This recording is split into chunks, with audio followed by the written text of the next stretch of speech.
Guys, welcome back. It is Sunday, October 1st, and this will be episode 13 of the Zen Cop podcast. I'm Mac Rollins, and I am here with JT from Survive Policing. JT, thank you so much for being here.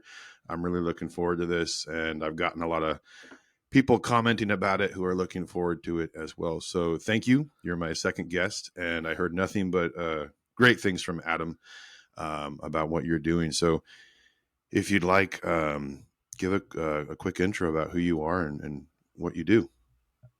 Yeah, well, I appreciate that and very happy to be here. So I'm JT. I run Survive Policing on Instagram. We got a couple other things too, but that's the main source of the content for now. Former law enforcement officer, left in 2021. Started this kind of thing honestly on a whim, and 2.5 years later, here we are. Very cool. One thing that I always like to ask for people who are former, if there was a reason, what prompted the exit? It's a great question. So long story short, I left in 2021, and there was numerous factors that contributed to that decision. Um, but the last few years of my career, I went through a pretty intense set of experiences, particularly in my personal life. Went through a very difficult separation and divorce for my now ex-wife, who I have two kids with. They were pretty young at the time. I also dealt with pretty significant depression for about a year and a half when that was going on. I was involved in a serious accident, car accident at one point during this time. And at the same time I was experiencing, these personal lows, I was also transitioning into working plainclothes, which was in some ways the most fulfilling time of my career, and also the most challenging, but by far some of the most fun I had on the job. And we talk about sacrifice for the job, and it was one of those things that while I was essentially reaching and achieving everything I wanted in my professional life, I was sacrificing, just as we all do at some point, the home life. So as my professional life was kind of apexing, my personal life was going the opposite way. I ended up having some exposure to some pretty eye-opening situations within my department as well that really highlighted how toxic a department can be, particularly with leadership and the politics. And, honestly, it showed me the true colors of some of the people in my agency and how quick and how willing a department is to turn its back on its officers. And then, of course, during this time, for those of you who are around on the job, George Floyd happened, which really did seem to change policing overnight. And fast forward to the end of 2020, I got offered a good opportunity in the private sector, and I decided to take it. So then I got out of law enforcement and started figuring out what this next chapter was going to be. But it's basically the story. And again, there's a lot of detail within that, but long story short, that's kind of how the end of my career went. Wow, it's a lot to take in at the same time. I think I agree with everything you said. There's every time we advance in this career, whether it's promotion or change of venue. I'm in a detective capacity right now, and it's the most fun I've ever had, but it's the most stressful I've ever had without question, the most stressed I've ever been. And you couple that with everything else that's going on right now, 2020, George Floyd, COVID. I think that was probably like the worst combination possible for anyone, society included, not just cops. But I think if you couple all that together and you throw in, issues with depression and all that, I mean, more power to you for leaving. I think a lot of guys just go, fuck it, I'm going to stay, see what happens. And then they'll retire at, 55, 60 and die within 2 years from a stroke or heart attack or something. And it's an interesting speaking point, because I feel like a lot of guys are going, you know what? No, I don't really want to do this anymore. And what else is out there? And then actually looking, because we have that running joke of, give me the job with the same pay, same benefits tomorrow, I'll quit. And it doesn't exist. If it did, we would do it. but I think guys now are getting creative. In my agency alone, we've had since 2020 a few departures that were not necessarily agency related, but more so just everything related. Mm. Um, and a lot of guys are going, yeah, I could probably do something else. And the perks, I don't know what it's like on the East Coast, but for us, so I became a cop in 2010, lateraled to a different agency, lost my 3 at 50, and now I'm 2.75 at 57. It may as well be 2.75 at 90. And then there's guys who are jacketed 3 at 50. So it's almost like the benefits are, to think that I'm 38, to think that I have almost 20 years left is insane to like even process Right. that.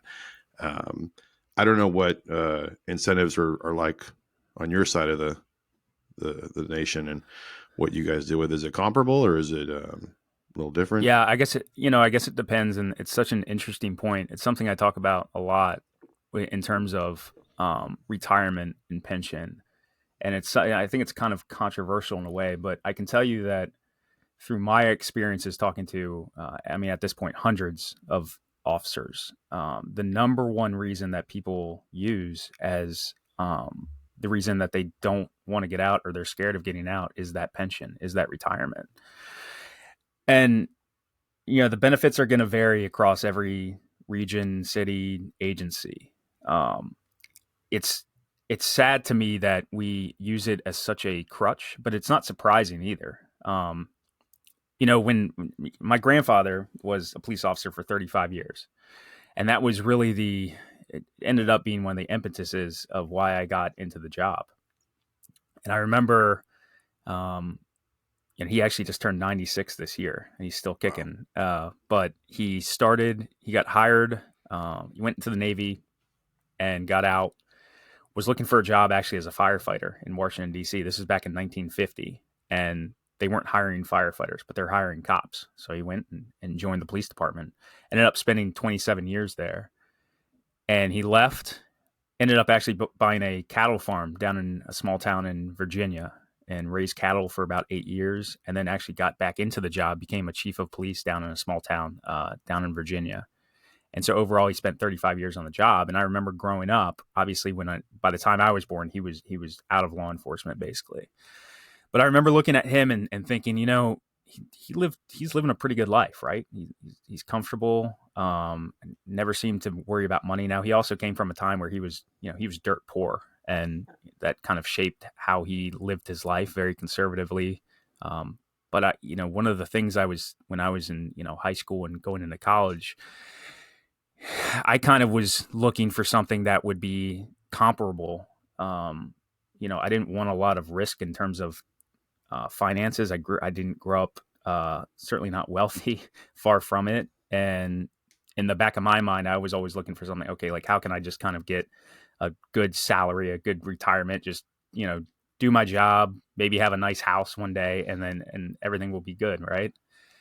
And so I completely understand the idea that the pension and the retirement's super valuable to people, particularly when we sell the job on it in a lot of ways. Like if that's kind of the number one benefit that we preach to new cops as, hey, in 20, 25, 30 years, hey, you can retire and you won't have to worry about money for the rest of your life, right? You'll get a paycheck every month. And we know, you know, the reality is that's not necessarily the case, right? There's a lot of factors that play into that, but we sell it as that benefit. I think that's we do it quite a disservice, not only in terms of selling this job based on the potential financial security you'll get, but also not setting officers up for the potential of that not being there when they do retire, or as was in my case, my career didn't make it to 20, 25, 30 years, right? So now I have to pivot. Now I have to figure something else out. Smart guys on the job, and this is what I was told, was, despite the pension, I was told this pretty early on, like you have to have something else. You have to have a backup plan. If you have another investment account, and again, I'm not going to give financial advice, but if your agency offers some other form of saving money, investing, deferred compensation, I think that's a smart way to go. But yeah, it's tough because when you see guys on the job that are just desperate to get out, whether it's just they're just burnt out, they just wake up one day and you know uh, something like George Floyd happens, right? And then now they feel that look, I don't want to do this job. I don't know if I'm going to make it, but I don't know what else to do. And when they cite that retirement, that pension as like the number one reason why they're terrified of getting out of the job, it's sad. That's why I talk a lot about it. I try to convince people that that's not the only way, that that's not something that necessarily needs to be a crutch for your, for your life, for your career. There are other ways to make money and to build a retirement and build a good life for yourself. Um, and just touching on kind of the point we talk about George Floyd. A couple years before that, up here, just north of where I am, we had the Freddie Gray incident in Baltimore Mm-hmm. City, which at the time, it probably affected law enforcement across the board. We obviously had some spillover to where I worked, just being south of the city, just in terms of the attitude towards the police. Right, it started shifting, and it had shifted the year before that with Michael Brown. And I remember at the time, you just kind of seen the attitudes, particularly with younger people. It was shifting. People were becoming emboldened. They were more willing to stand up to you, to run from you, to fight you, uh, which is distressing, right? And I think George Floyd just tipped the barrel over. So when we have instances like that, where whatever you think about those situations, um, the vast majority of the police officers out there are trying to do the right thing, doing good work, and they had no part in any of those instances, but it affects everyone. And so to that, I say that's why you prepare for the potential of this career not lasting as long as you may want it to last, right? There's guys that, and I won't name them, but there's a cop that I worked with who was one of the best cops I know. Had been on the job a long time, had done a lot of great things, and he told me that when George Floyd happened, he said that policing changed forever, and he ended up leaving much sooner than he planned on. And unfortunately, with that situation, and he's not the only one, but when those guys leave the job, they take their knowledge with them, which is uh, probably the biggest detriment to the policing profession as a whole. Is when we aren't able to capture that knowledge and pass it on to the next generation, and at no fault of him, right? To me, we have to all work within our own best interest. It's human nature. A lot of the things one of the things I talk about sometimes is your agency will and I think actually this is something you posted recently too, of we think about this idea that we work all these years and put all this effort into this job, and the day we leave, there's it's going to feel like heartbreaking. We're going to feel like a piece of us is being left behind. There's that abandonment piece, right, where we think we're abandoning the guys who we work with, the job, the mission itself. And the reality is the day you leave this job, they will replace you as quick as they possibly can. They will fill your role. They will find a body, because that's just how it is. That's how the business works, right? It's just like any other organization. And I think it's really difficult for people to come to grips with. Um, I know that when I left early on, it was a difficult process to know that you know they weren't calling for me anymore. I wasn't the one that was being called for to help, to come, either help the person that's calling 911 because they're dealing with a situation. The guys I worked with weren't calling me to help them, right? Solve a case or go to this call. I remember there was a call, there was an officer down call a few months after I left. And I was on a group chat, a text chat with some guys I used to work with, and they're kind of, going back and forth about it, saying, "Hey, this is what we know. Hey, I'm coming from here. I'm, at this location." And it was such a helpless feeling to know that I wasn't a part of that anymore. You almost get that instinctually. I'm just ready to jump up and like grab my gear and head off, right? And then you just realize that no, it's not you anymore. They're not looking for you anymore, and it's a hard feeling. It's something that, at least for me, took time to get over and to kind of figure out, process. But that's the type of stuff that I try to talk to other officers about. That every everyone out there listening to this, if you're in law enforcement, there will come a day where your career will end, whether you do it for 5 years or 35 years, it will come to an end, and you will have to go through that process of figuring out, you know, I'm no longer needed within this profession. And I think a lot of people struggle with that, and I don't think they even realize that they're going to necessarily. I know there's this common sentiment that you have a lot of officers again that want to get out, that talk about getting out. And I remember, you know, on patrol just talking with guys, and you always it's one of those things you see, you know, whether you see like a news story or you see something on, particularly nowadays, like social media, and you see someone that's kind of successful doing something, like some arbitrary job that seems not that important compared to what police officers are doing, right? It's essentially going out there and putting their life on the line. And you see these people, and it's like, well, why are they making more money than me? Why do they seem more successful? Because what they're doing is not important. And and then you go through the conversation. Man, if I could just get that job, that would be great. I'd be making twice as much, and I could work from home. I could work from the office. It'd be so easy. And then, of course, I think the reality is that it's easy to say that, and then when you get to that point, we can struggle with that pretty significantly, because you're now removing yourself from the equation, where the equation is you're needed, you're important to the mission, and you're important to these people's lives who might be calling you on their worst day. It's hard. It's difficult. I don't know where we go in terms of mitigating situations that are out of our control. When you talk about a George Floyd or a Freddie Gray that creates significant impact across the entire profession, I think all we can do is protect ourselves and look out for our own best interest in the few people that are around us. Particularly if you're a supervisor, I think it's absolutely your obligation to protect your people and to put them in a position to succeed, knowing that we all make mistakes, and those mistakes could be deadly, and they could create a situation where you're ultimately affecting an entire profession.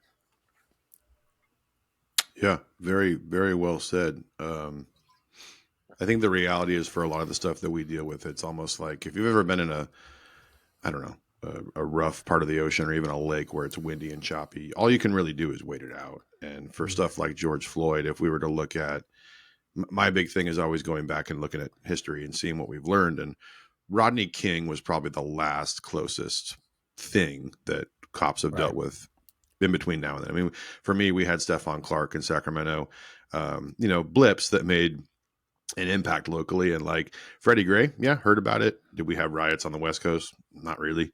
Michael Brown, I think, had the potential. I just think that the tech wasn't there to catch up with it. I think George Floyd, the ability for that to circulate and with such high quality, there was stuff from the Michael Brown incident, but nothing like super detrimental.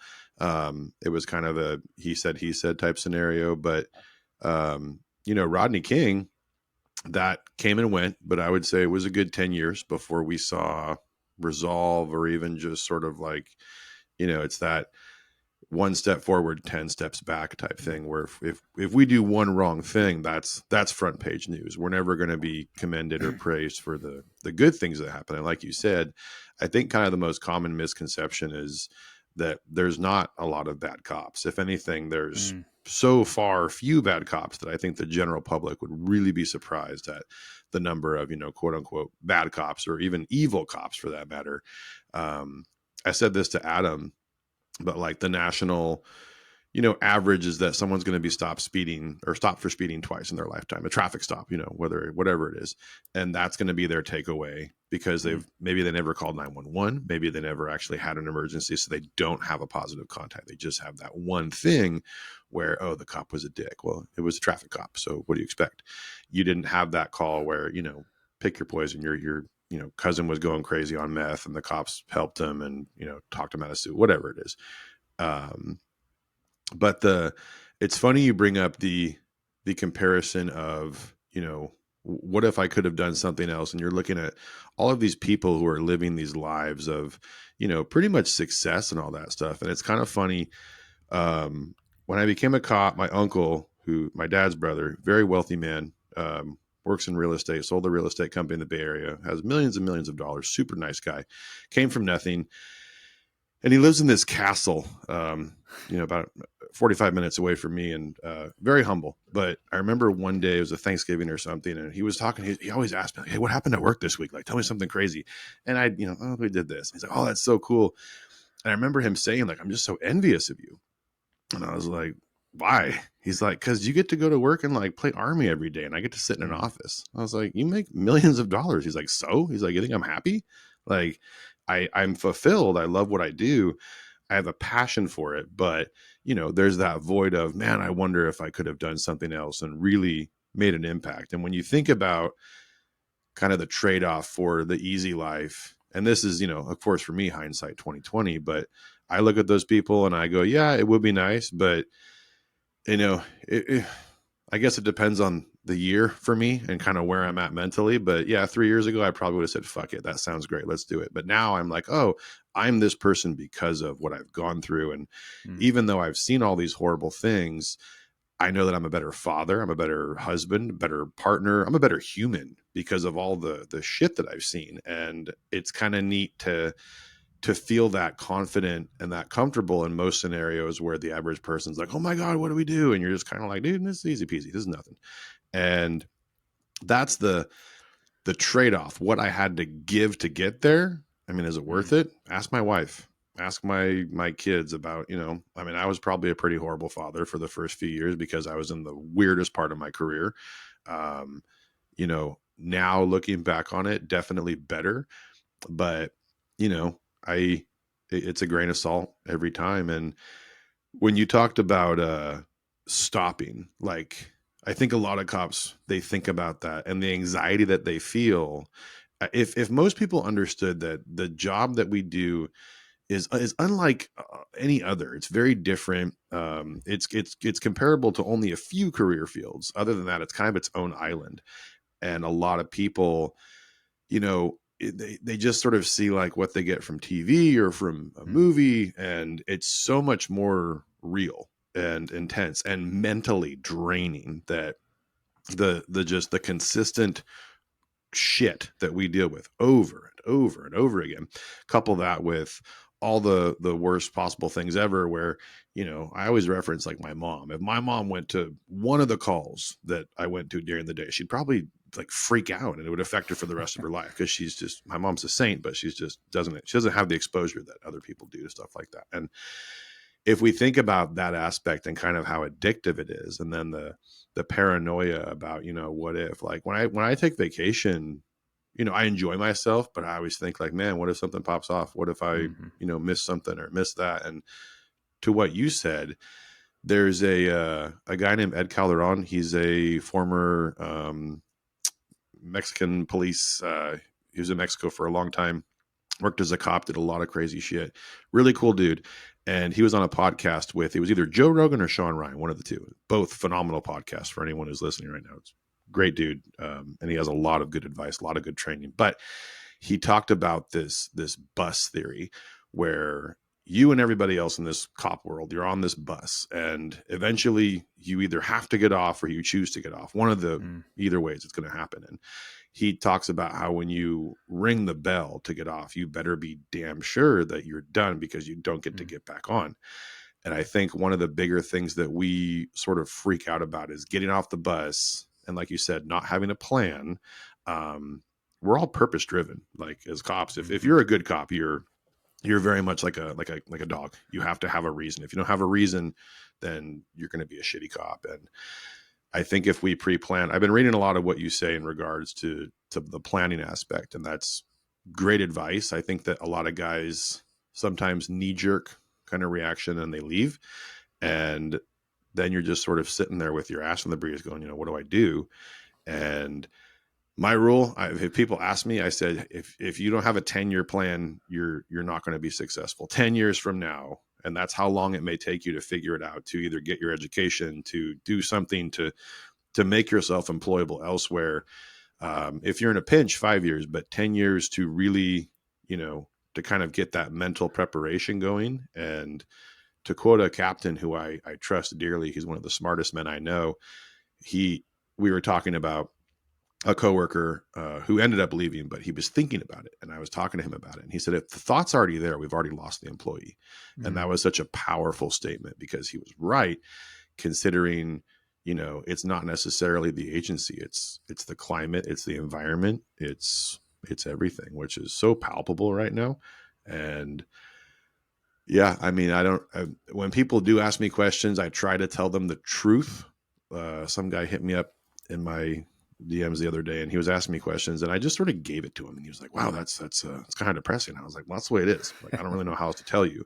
And I think the first time I ever actually saw one of your posts, there was someone in the comments who was like, "Man, this used to be a really positive page, and now it's all negative." And I think I right, responded, or someone did, like, "Dude, no, this is the truth. Like, if you don't like it, right. fine, go work in Mayberry. I'm like, more power to you, but this is where we are." It's interesting. I talk about a lot about preparation, and the reality is it's like you said, it's more mental preparation than anything. There's obviously things that you can do to set yourself up better for success after your career's over. There's only so much you can do. I think we all talk.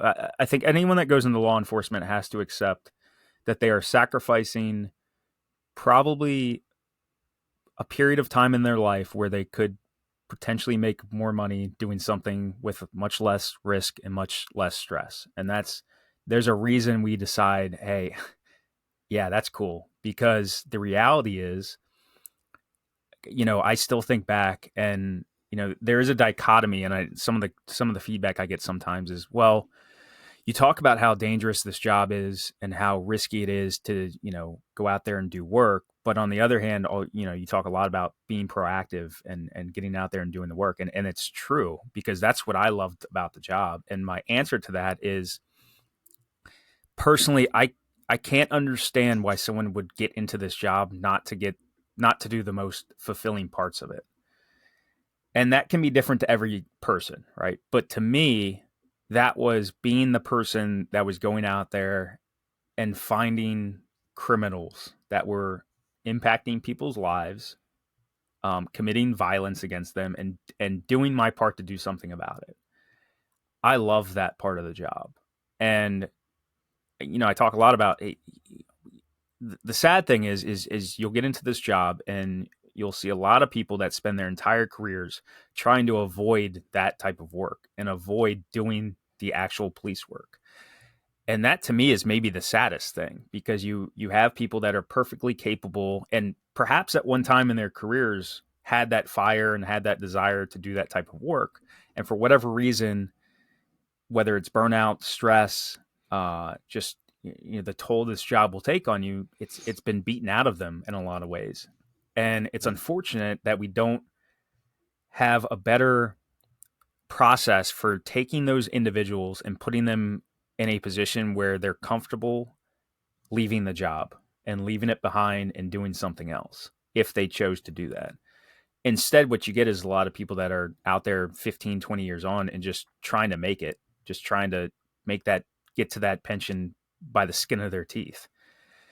And I'm sure anyone that's been involved in law enforcement listening to this, they know these guys that have, look, I spent a period of time where I was coping with situations with alcohol. There's people that the stress can get to you, right? And so to me, the best advice I can give, at least to young officers, because I get some of it's funny when you're talking about the situation with your mom. I actually had a call, and I was never a person that shared many stories. In fact, I rarely talked about the job, even when people asked about it. It's just not my personality. I think part of that is because I never felt that most people understand it, except for other cops. It's just kind of an unspoken rule that, unless you've done it, unless you've been there, it's really hard to process what that means. But I had a call where I responded, and essentially there was an older lady who was having clearly some mental illness, wanted to get her car maintenance, and went to the maintenance shop, and they just couldn't fit her in. And she ended up taking a steak knife out of her purse and stabbing one of the employees in his eye. So we get there. We obviously take the woman down, put her in handcuffs, and then there's this guy that's bleeding out of his eye, holding his eye. I'm trying to find a towel, a clean towel to put on his eye. Long story short, we take care of the situation, get him the help he needs, and then move on. And it was a story that my mom, I for whatever reason, I shared with my mom.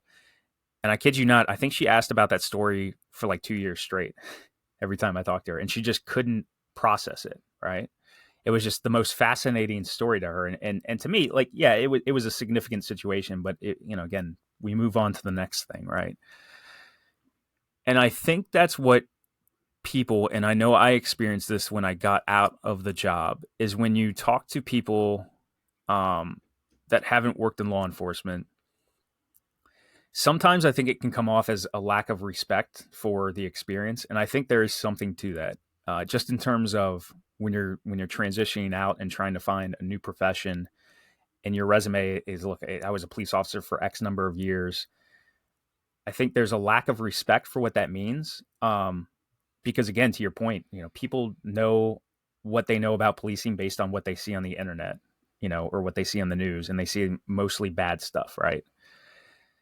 But I also think that they just can't possibly process what it is, right? And I think there's some, to your point, people that are out there that decided to do something else with their life, probably not as exciting or fulfilling in a way, and they can't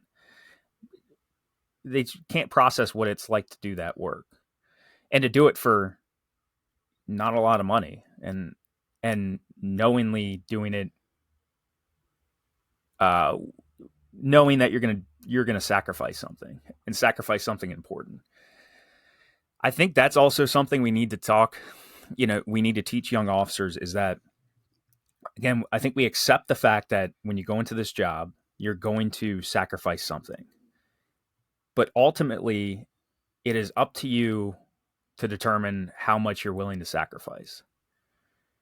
And if that means that you hit year 3 or year 5 or year 25 and you're done sacrificing, own that decision.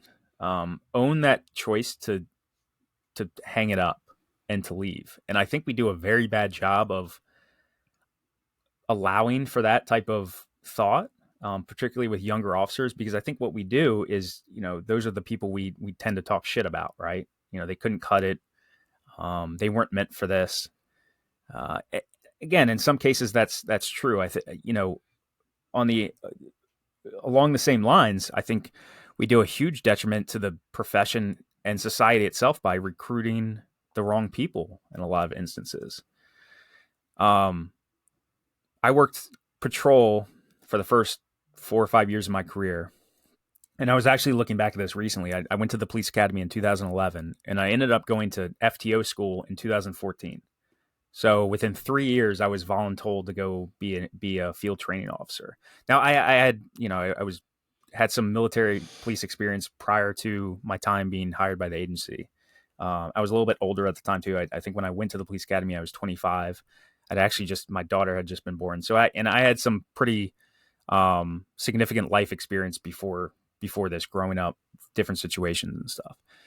But again, I'm young in the game, right? And the reality was that where I worked in the busiest part of our county, and guys that had, when they hit their 10-year mark, they were trying to get out because they were burned out. The volume was too much.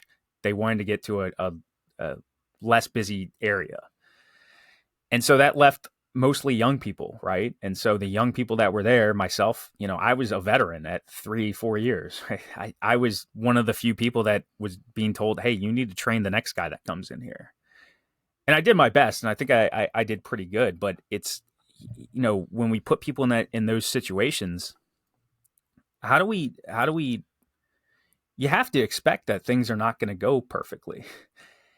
Um, and again, when we talk about experience, particularly with law enforcement, the less life experience someone has, the more difficult it's probably going to be for them. And I went to the police academy with some guys that had just been out of college, and again, no offense to them. They're just, if you come into the job with you're 22, 23 years old, it's going to be difficult for you. And the only way to gain the needed experience and intuition is by doing the work, and it's going to be tough. A lot of those younger officers that I saw, and this is probably the biggest mistake that I saw with younger officers, was they would get on the job and they would do what they needed to do to get through the police academy, through field training, get out on their own, and for a period of time most of them would do work, and they would go out there and they would run as many calls as they could. They would learn the job, and soon after, for a myriad of reasons, I think some of it's a lot of the influence from the older officers, from their FTOs, of where like, hey, like, all right, now you like, let's sit back and chill, like, let's just not get hurt, right? A couple years down the road, those same officers come into work, and something like George Floyd happens, and now they're desperate to get off the road and to go to this unit or that unit, be an investigator. And the problem is that at that point they just wasted X number of years off their career, where they didn't do anything and they didn't learn anything.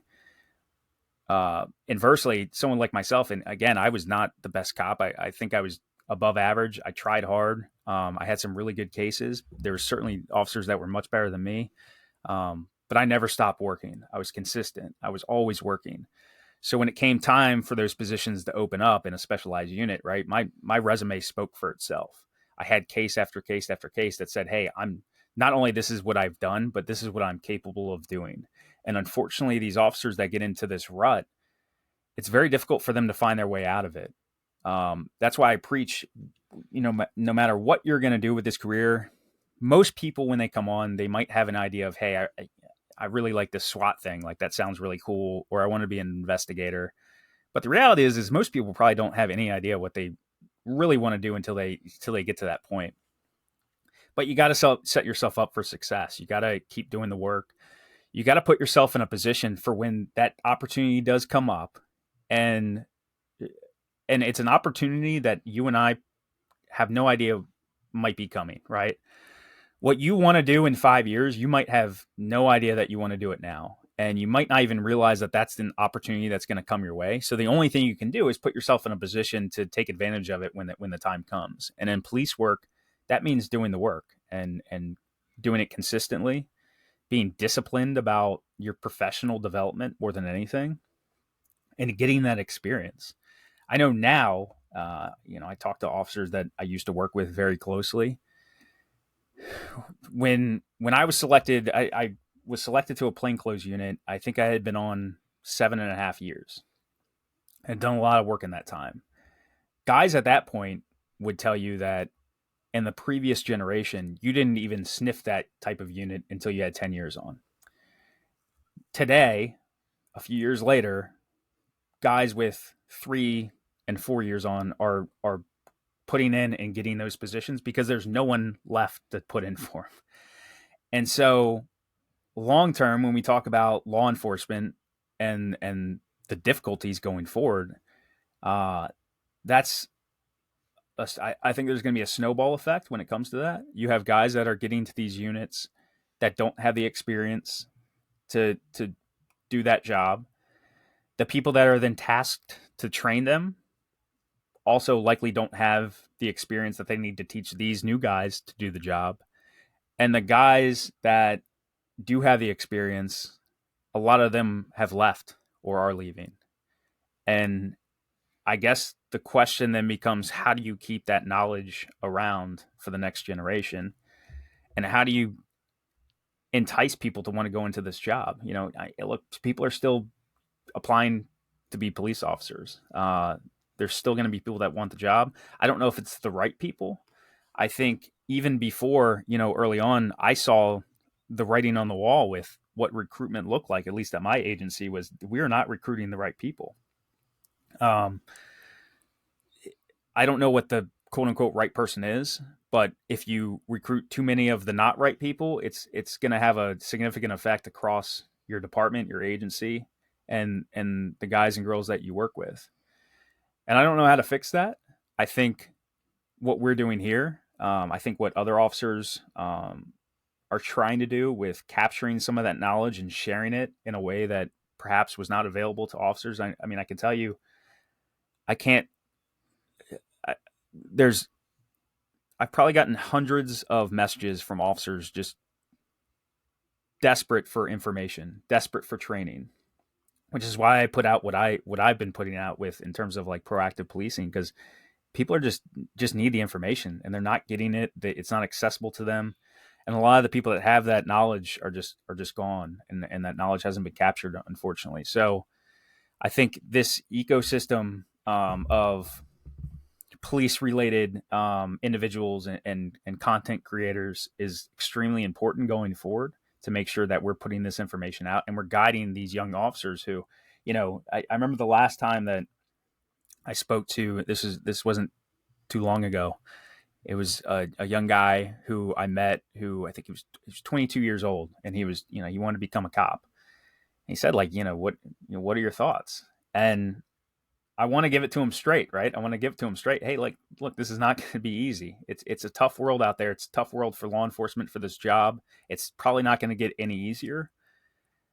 But man, it can be the greatest time of your life. You can have more fun doing this job than, at least me personally. I can't think of something that I'll do for the rest of my life that'll be as fun as some of the things I got to do, to work with the people I got to work with, to go out and work these cases of, you know, uh, violent people that needed to be found and arrested and locked up. I don't think there's anything more fulfilling than that.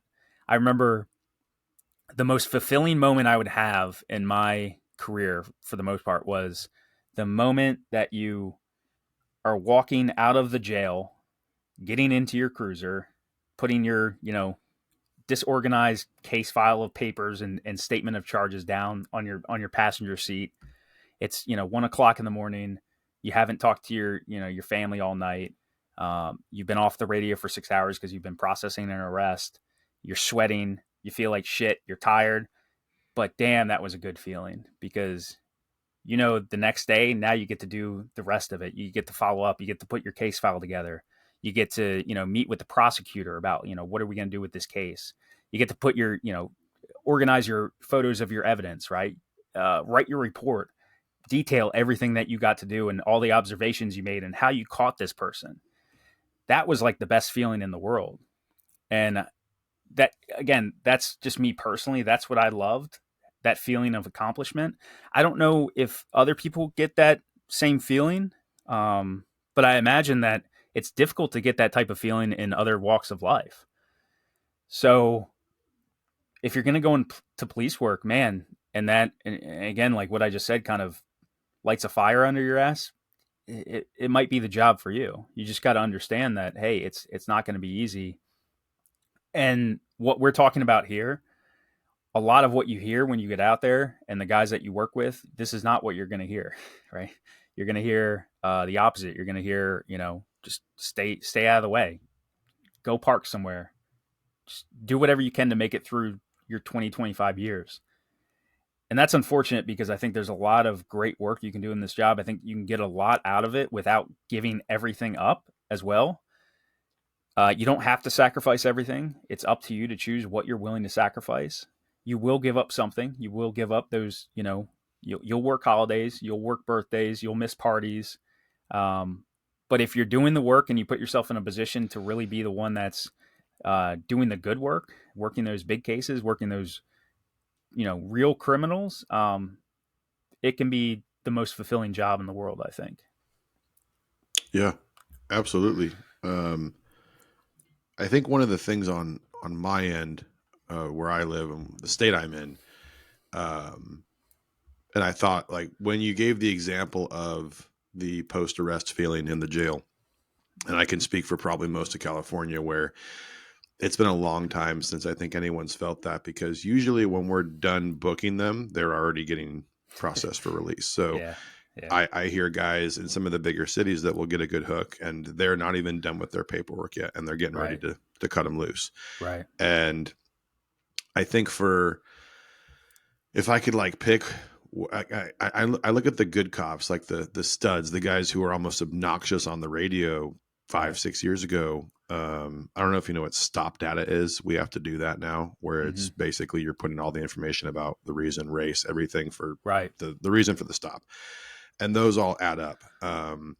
There's so much red tape that it takes to even booking someone in the jail, not just mine, but anywhere, can take hours, and you will get shit on by your beat partners for, hey man, it's not my fault. But um, I don't know. I think that it's a combination of a lot of things. I think that it's not necessarily. I think a lot of it is fear based for the newer generation. I think that it's that old saying, where if you just do it, you'll figure it out. And I had good sergeants when I was on weekend graveyard for many years. That was the sort of like younger. It was always the youngest group in the department, youngest shift, Mm. with sergeants that were brand new.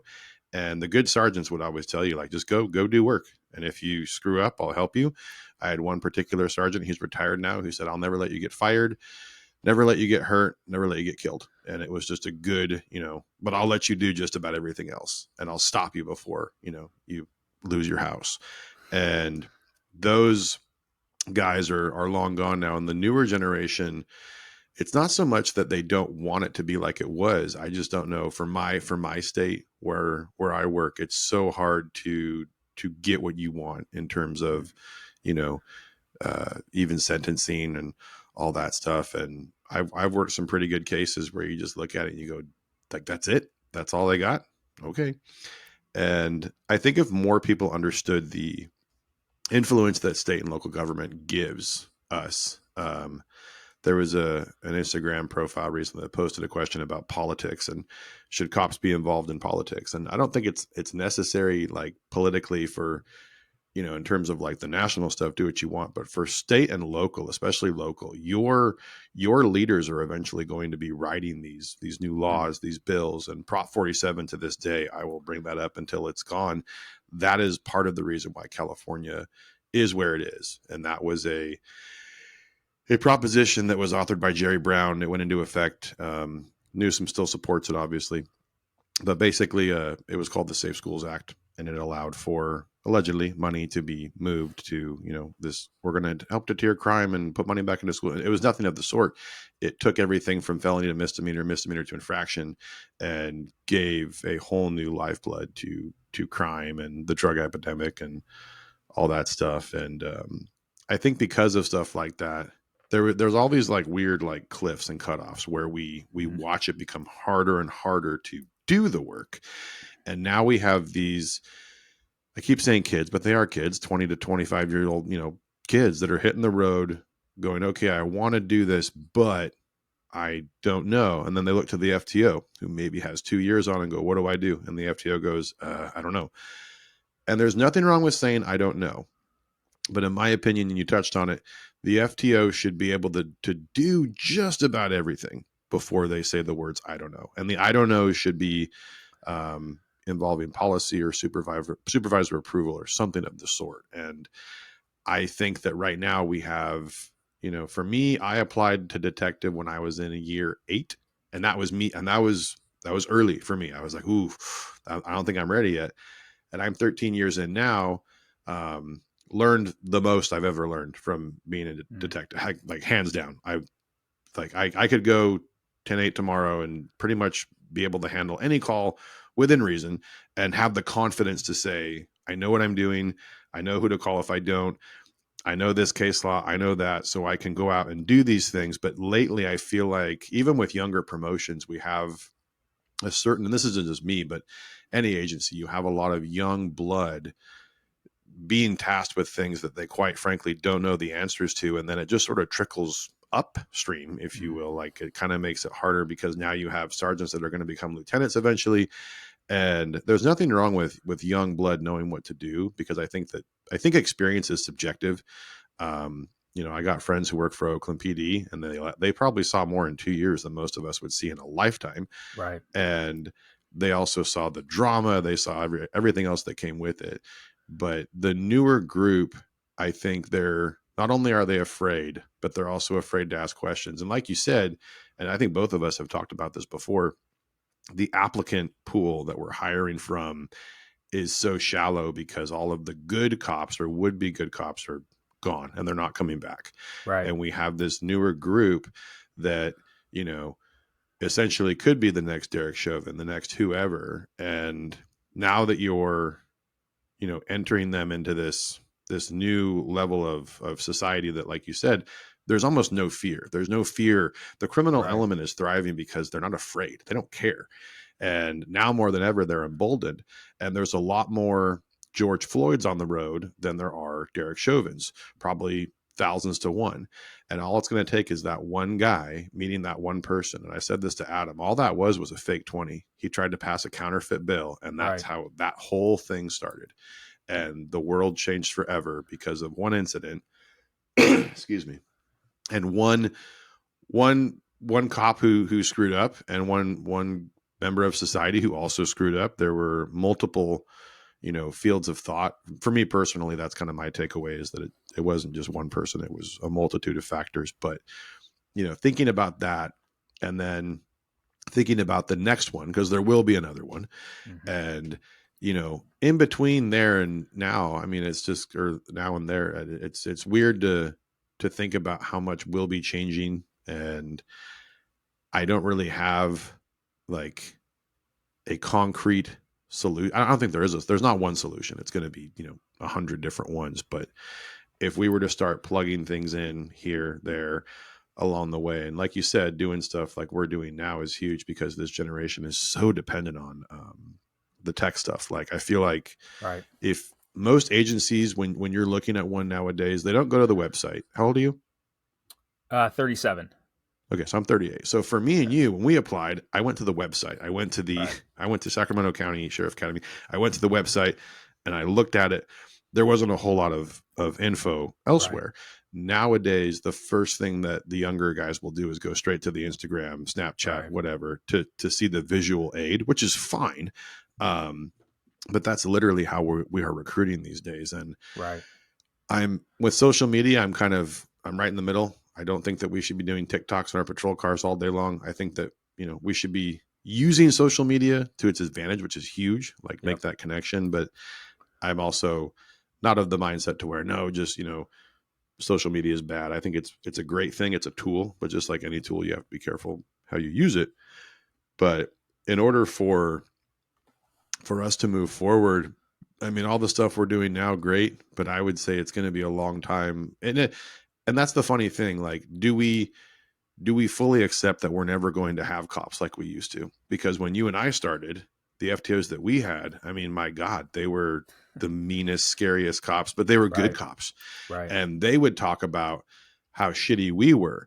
But when they were on FTO, I can't even imagine what it was like for them and their Right. FTOs, who thought they were these soft, they're not going to be able to do anything. And then so do we eventually just top out at this very strange cop who is afraid to do anything or touch anyone, or do we sort of go back to the basics? That's kind of one thing that I talk about a lot, is going back to not necessarily the 90s for everything, but what worked and why. And I think being very honest with the newer generation, or even identifying things along the way that can promote longevity. So we had this guy, he was on FTO, and we went to this suicide. For our detectives unit, we respond to any suicide firearm call just to rule out homicide. It's just standard process. And this guy was having a really hard time, like, manipulating the body. So we're also coroners. We're deputy coroners as well. So we do have coroners detectives, but for the most part, you're going to do all the body processing and photos. And he was having a really hard time just like doing it. And I remember the FTO and I were kind of like, no, get your hands in there. Like, find the entrance, find the exit, find like all the weird fucked up shit that we have to do. And he just couldn't do it. And later we found out that his dad had killed himself same way when he was Mm. younger, and it brought up issues. He didn't make it, unfortunately, but I was also glad to know that that came up and it was talked about, because we Right. discovered a reason as to why maybe he couldn't do this. Because, hey, this could happen every day. Could you do this every day? The answer is probably no. But if we have, you know, small things along the way, like all it takes is one call to just go, whoa, like that one really fucked me up. And then, okay, cool. Can we fix it? If we can, let's address it, fix it, and move forward. Because the mentality when I was younger was, you just deal with it and keep going, deal with it and keep going. Right. And I think the new generation is going to need that, or they're going to need the redirection to say, hey, this isn't normal to see every day. So let's talk about it. And it doesn't have to be touchy feely. It can be very to the point. And I got into therapy 3 years ago. Should have been doing it my whole career, but I didn't. Yep. Um, but looking back on anyone in this career field, even if they say the ones who say I don't need therapy, they probably need it the most. Mm-hmm. And anybody, if you sat down in that chair, would have something to talk about once you get comfortable and you develop trust with whoever you're talking to. And I think if more departments put an emphasis that was equal to all the other stuff that we do that we're still under trained on, but taking that, and I think you would create career longevity, especially for the newer guys, where they could, just sort of have that mental dump and Right. keep going, and eventually, ultimately figure out if they should still be here or not. Because operating on emotion as a patrol tactic is the worst possible thing you can do, where you start Right. to engage the public with your own emotions. And it's okay to be, passionate about your job, but when you start to have the overflow of frustration and anger coming from wherever, and that starts to become a part of your patrol tactics, then eventually you're going to get in trouble. You're going to get hurt. Someone else is going to get hurt, and you're not going to have a good explanation as to why. And that's when you start wearing the jacket, and that jacket just gets heavier and heavier and heavier. And when I was brand new, I was working for a police department, and there was a neighboring agency, the sheriff's department, and we would always pal around. But there was this older guy. He smoked cigarettes. He had a long, like, silver mustache. And I remember we were talking about something, and he said this to me. I never forgot it. He said, in this job, you have to understand that you could build 100 bridges every time, and they could be perfect and every time, just outstanding. And do they call you Bob the Bridge Builder? No. But you suck one dick, and you're a cocksucker for the rest of your career. And I kind of laughed, and so did he. But that was like one of the more accurate statements I've heard, and I can only share that with so many people because of the analogy. But it's true. You're going to get remembered for all the things you really screw up, rather than the things Right. that you did good. And when it comes to your agency, you know, thinking of those things and reminding you of those things, more times than not, you're going to be reminded that, oh, hey, you screwed this up, just so you know. And you get, the attaboys and all those things. But ultimately, you're going to always be remembered for the things that you screwed up or didn't do well. I think if more cops knew that going in, they would make more of an effort to not make mistakes, or make mistakes the right way, if that makes sense. There's a Right. good and bad way to make a mistake, I think. And you touch on a lot of that stuff where, talking about kind of owning your accolades, but also identifying your weaknesses and moving forward. Don't just say, oh, I suck at these. Well, no, well, get better, educate yourself. And I think education is probably one of the more, like, important things that doesn't get brought up enough to the younger kids. Right. But Yeah, I don't think not everyone has to be a super cop, right? no. You don't have to be great at everything, but you do have to be great at a lot of things to make sure that you're mitigating the chance of you or someone you work with getting hurt or killed. It's funny. I started going to therapy about 4 years ago myself, when a lot of these issues I was dealing with were coming to the forefront. And I still go here and there, but at the time I was going probably pretty consistently every 2 weeks or so. And there was times where you get the time and okay, I got this appointment, and I'm like, man, I don't even want to go. Like, I don't have anything to talk about. Like, I got nothing on my mind. I don't want to share anything. And then, of course, those days ended up being the ones where you go in there and it's like you just spill everything, right? Like Mm-hmm. you end up talking over your time, right? And Yeah. actually, I had I still go to her here and there, but I had a really good therapist that essentially would just kind of, leave it open, right? Like, hey, what I would be talking most of the time, and she would just kind of nod her head and ask some questions here and there. And the value you get from hearing yourself talk and just processing things as you go, kind of like we're doing here, it's really invaluable. And yeah, I hope that the stigma of therapy is going away, because I think not just in policing, but in I think all first responders, firefighters in particular, Mm-hmm. it's it's needed more than we've probably ever allowed us to admit. We were talking about earlier about how the problems and the job itself, they change, right? And I think ultimately we have to evolve. The problems, some of the problems are the same they were when my grandfather started working. It's one of the things I talk about when I talk about, poor leadership, poor management. The reality is no matter what organization you go to, whether it's in law enforcement or out of it, you're going to find poor leaders. You're going to find poor managers. It's just a fact of life, I think. I don't think there's an agency out there that doesn't have leaders that shouldn't be in that position. And I get some flack sometimes because my stance on that is just accept it. It is what it is. A lot of people get offended by that because I think they feel like we all feel, which is we get into this job. It's a noble profession. We're trying to do good. I think a vast majority of officers that get into this job, they want to help people, whether that's their reason they say they got into the job or not. We all want to help. We all want to do good. We want to be the good guys in some instance. And so you get into the job and you find people that are in leadership positions that have turned their back on that in a way.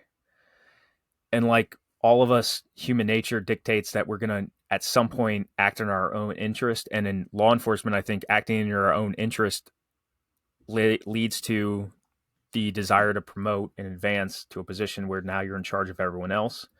And I think that's why you see a particular type of person that ends up in those positions. So it's a perpetual cycle, right? That's kind of an unfortunate thing that you just have to accept. And the one thing I say is when you're a younger officer or, an older officer that's been in this profession and you hear what I just said and you say, well, that's not the right answer. We need to do better. I agree with you. What I will say to that, though, is that there's been thousands, if not millions of officers that have come before you that had the same thought. And do you think that you're the first one that figured out, hey, my lieutenant or my captain fucking sucks? You're not. We've all experienced it. It's a way of life, not only in this profession, in law enforcement, but in every organization you'll find. I can tell you in the private sector, it's exactly the same. There's people in leadership positions that shouldn't be there. It's just how it is. So I guess then the follow-up question is, well, how do you deal with that? And there's again, that's where it comes back to having your own best interest at heart, right? Your professional development, whether you're going to stay in law enforcement for 5 years or 25 years, it's up to you. You have to own it. You have to have that desire to get better and stay disciplined every day. And ironically, what you'll find is just inherently, there's probably a portion of police, and I don't know what the percentage is. It's going to vary across agency. But in my experience, I would wager to bet that anywhere from 40 to 50% of the officers that I was working alongside were fine with being completely average. And so do you think to yourself that's half the competition right there? They've given up. They don't even want to do better, right? So you can eliminate them from your field of view. You don't even have to work hard to get better than them, right? But then you have some guys that want to do good and they want to do the same thing that you want to do, perhaps. And you got to put yourself in a position to compete with them. And I can tell you, whether you stay in the job until retirement or you get out, that competition is going to be there. And it might be a small percentage of the overall population of whether you're in law enforcement or you're out of it. But there's going to be people out there that aren't going to want to see you succeed. They're on their own path to get to where they want to be, right? And so you can sit back and you can get complacent and not take these things seriously, or you can put yourself in a position to succeed and at least give yourself a fighting chance to wherever it is you want to go or whatever it is you want to be. There's going to be obstacles in your way no matter what you do. And we're seeing it, just in my career, right? We saw every couple of years, it seemed that there was something new. My agency, in fact, was one of the first, I think, in the entire United States that got body cams. We were one of the first agencies, and we got them before we were even required to get them. And I can tell you that the officers that had started policing in the 90s thought that this was the end of policing.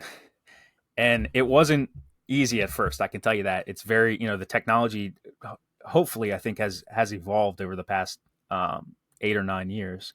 But those things did not work well when we first got them, and it was a whole new uh, piece of technology and equipment that we had to deal with that we were learning as we went.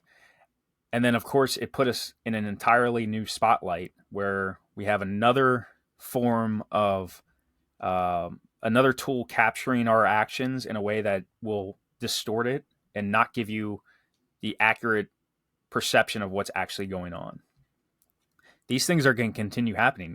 The advent again of cell phones. These didn't exist in the 90s where people were video recording all your actions. I can tell you when I first got on in 2011, we did not have people filming us all the time. It just wasn't a thing. Now, 5 or 6 years later, yeah, like every stop you went to, someone was out with a cell phone, and it changes the game, and you have to evolve. Now, again, with that, right? Social media opened up a whole new toolbox for you to use. I can't tell you how many times we use social media to further an investigation. I mean, it's a treasure trove of information. It's insane how much information people are willing to put out there, and that you can use to help connect the dots from this thing to that thing. It's truly incredible. I mean, you're seeing the same thing with the evolution of DNA. Um, Hmm. these different tools that now we're using to solve cases. Like, this stuff didn't exist back in the 70s, right? We weren't able to use Yeah. these things. Another great example, and when we talk about, hey, like evolving with the times, um, 10 years ago, I don't think the profession was getting successful prosecutions of drug dealers based on overdoses.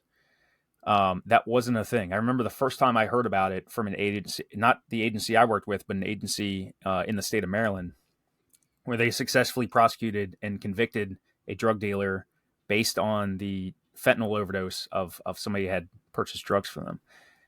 I'm not going to say that's common now, but that's happening. That's happening Yeah, it's more than it definitely ever. happening. It's actually happening where 20 years ago that wasn't a thing, right?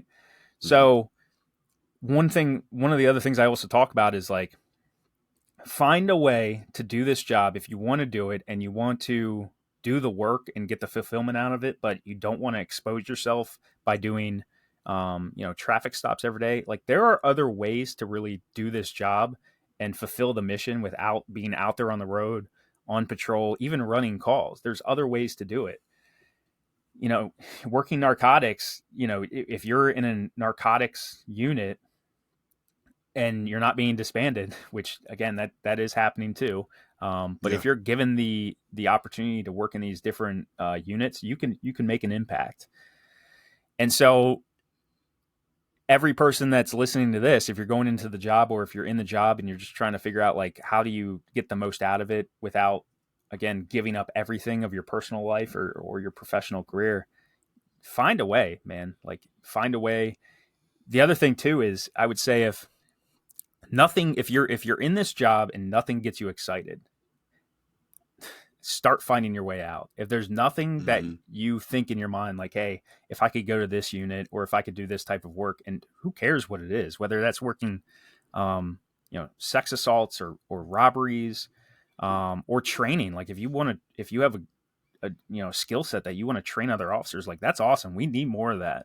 But if nothing like that gets you jazzed up, do yourself a favor and do the people you work with a favor. Don't just sit there and waste away for 20, 25 years, because it's not helping. It's just not helping. You have to contribute. And again, it goes back to, like, do we put people in a position that when they get to that point, we make it at least an option for them to leave or do something else and contribute in some other way? I Sure. think that's something we have to work towards. um and just real quick too, just to touch on when we were talking about these officers who, again, like, back in the 90s, like, I can't imagine what FTO was like, right? Yeah. um what you'd hear a lot about, especially when cell phones started becoming more of a thing, and then body cams, obviously. You always hear the thing of, like, ah, man, I wish it was like the good old days, right? Like, back in the day.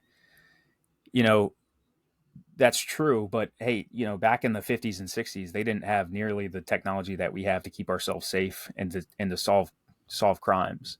um and again, some of the the same issues we dealt with. And my grandfather was essentially put in charge of a National Guard unit back in the '60s during the race riots, and he led that National Guard unit as a captain in the DC Police Department during those race riots. And fast forward to what we've seen in Freddie Gray and George Floyd, like what they experienced, what the guys are experiencing now, and what we've experienced over the past 10 years, they experienced back then too. It evolves in a way, things change, but Yeah.